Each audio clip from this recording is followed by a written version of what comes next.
Hey, it's Thursday, December 10th, and you're watching The Great Lost Rewatch. Today we're watching the Season 3 episode, I Do.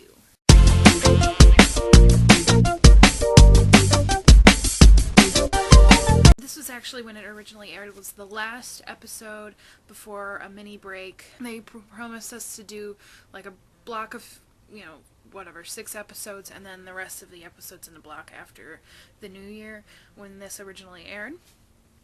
So we get our mini cliffhanger in this episode, which I'll talk about later. This is a Kate-centric episode, and it is about her getting married to Nathan Fillion.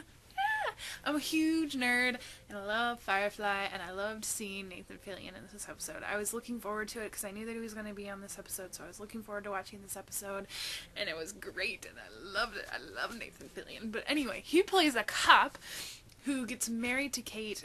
She tells him her name's Monica. Basically, they're blissfully married for a shorter period of time until Kate, calls the marshal and she says, I really love him, and he says, well, I'll stop chasing you if you stop running. And she realizes that there's no way that Kevin's not going to find out, because he wants to take her to Costa Rica and she'll have to get a passport, and she's going to buy an alias, and it's just not, she knows it's not going to work, so she drugs him and she leaves him.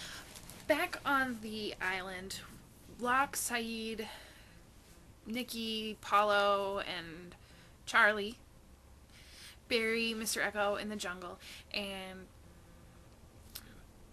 Locke is using Mr. Eko's stick as the tombstone, signpost, whatever, and he's hammering it into the ground. Locke figures out where they're supposed to go because the stick says, lift your eyes and go north.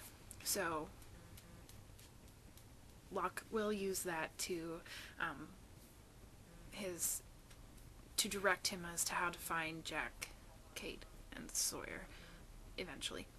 Sayid questions Locke about the monster, and Locke makes an interesting comment. He says he thinks it's what brought them to the island, which is interesting in light of the episode The Incident, where we meet Jacob and Jacob's enemy, and we think that maybe Jacob's enemy is the smoke monster yet in the flashbacks. We'll get there, but it's interesting. Back with Jack, Kate, and Sawyer, Jack has decided he is not going to do the surgery. Juliet brings Kate to Jack to try to use Kate to try to convince him to do the surgery because they're threatening Sawyer's life now, and Kate obviously is in love with him, and she gets brought back to the cage, and she climbs out of her cage and breaks into Sawyer's cage, and they get it on. Unfortunately, Jack sees this and decides that this is the last straw. He's going to do Ben's surgery, but when he fixes Ben, they have to fulfill their promise. He has to get off the island. He doesn't want to be there anymore. And do you blame him?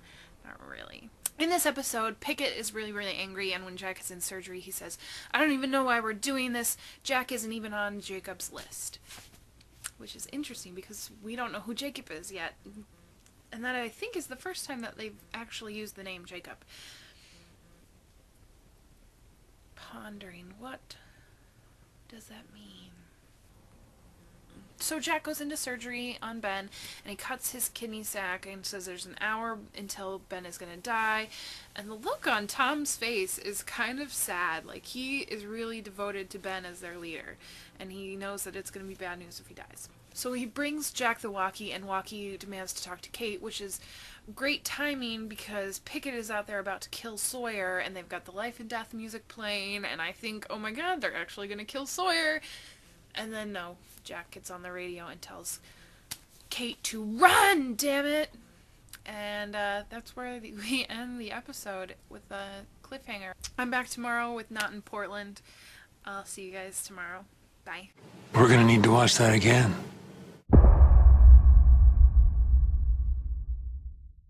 Where blah, blah, blah, blah, blah.